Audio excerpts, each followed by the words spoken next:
ગુજરાત હાઈકોર્ટના પરિપત્ર મુજબ તમામ અરજીઓ માત્ર A4 સાઇઝના કાગળ પર લોહિત ફોન્ટમાં કોમ્પ્યુટરાઇઝ સ્વરૂપે રજૂ કરવાની ફરજિયાત જોગવાઈ અંગે નર્મદા જિલ્લા બાર એસોસિએશને ગંભીર ચિંતા વ્યક્ત કરી સૂત્રોચ્ચાર સાથે રેલી યોજી કામકાજથી અળગા રહી પોતાનો વિરોધ નોંધાવ્યો હતો। આ બાબતે અગાઉ પણ નર્મદા જિલ્લા બાર એસોસિએશન દ્વારા મુખ્ય ન્યાયમૂર્તિ, ગુજરાત હાઈકોર્ટ વહીવટી ન્યાયમૂર્તિ તથા પ્રિન્સિપલ ડિસ્ટ્રિક્ટ એન્ડ સેશન્સ જજ નર્મદાને રજૂઆત કરવામાં આવી હતી। રજૂઆતમાં જણાવ્યું હતું કે રાજ્યના આદિવાસી અને અંતરિયાળ વિસ્તારોમાં હજુ પણ કોમ્પ્યુટર, પ્રિન્ટર, ઇન્ટરનેટ અને અન્ય ટેકનિકલ સુવિધાઓનો પૂરતો અભાવ છે। આવી સ્થિતિમાં નવી વ્યવસ્થા સામાન્ય વાદકારો માટે તેમજ ગ્રામ્ય વિસ્તારના વકીલો માટે ગંભીર મુશ્કેલી ઊભી કરશે અને ન્યાય મેળવવામાં અનાવશ્યક વિલંબ તથા વધારાનો આર્થિક બોજ ઊભો થશે। નર્મદા જિલ્લા બાર એસોસિએશને માંગણી કરી છે કે જ્યાં સુધી રાજ્યભરમાં જરૂરી માળખાકીય સુવિધાઓ ઉપલબ્ધ ન થાય ત્યાં સુધી હાથથી લખેલી અરજીઓ તથા ફૂલસ્કેપ કાગળ પરની અરજીઓ અગાઉની જેમ સ્વીકારવામાં આવે। સાથે જ હાલ બહાર પાડવામાં આવેલા નોટિફિકેશન કાયમી ધોરણે રદ કરવામાં આવે તેવી પણ માંગણી કરવામાં આવી છે।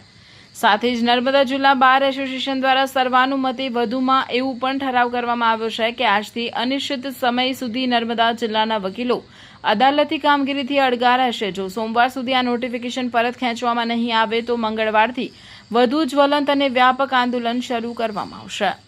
A4 સાઇઝના કાગળો અને એની સાથે સાથે જે ફોન્ટ છે એ લોહિતો અને એ રીતના ફોન્ટ છે બે, એ ફોન્ટ અત્યારે બિલકુલ ચલણમાં નથી અને જે પેજ છે એ પેજમાં જે માર્જિન છોડવાની વાત છે એ માર્જિન આજુબાજુમાં છે તે 4-4 સેન્ટીમીટર ઉપર અને નીચે 2-2 સેન્ટીમીટર એટલે 12 સેન્ટીમીટરનું કાગળ જતું રહે છે। એક લીટીમાં 4 જ શબ્દ। એટલે જે આ નોટિફિકેશન આવ્યું છે એના વિરોધ માટે અમે આ ઠરાવ કર્યો છે અને આજથી અમે લોકો કામકાજથી અળગા રહેવાના છે। સોમવાર સુધીમાં જો આ નોટિફિકેશન પરત ખેંચવામાં નહીં આવે તો અમે આગળની જે ગાંધી ચિંધ્યા માર્ગે અમે અમારી લડત ચાલુ રાખીશું। એટલે અમે આ આપના માધ્યમથી નામદાર હાઈકોર્ટને કહીએ છીએ કે આનું જે અમલીકરણ છે એ પક્ષકારો માટે પણ ખૂબ ખર્ચાળ બને એમ છે, વકીલો માટે પણ ખૂબ ખર્ચાળ બને એમ છે।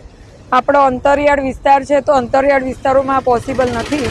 એટલે એવા સંજોગોમાં આ નોટિફિકેશન પરત ખેંચાય એવું અમે આપના માધ્યમથી નામદાર હાઈકોર્ટને અમે જણાવવા માંગીએ છીએ। વંદના ભટ્ટ, પ્રમુખ નર્મદા જિલ્લા bar association, member bar council of Gujarat.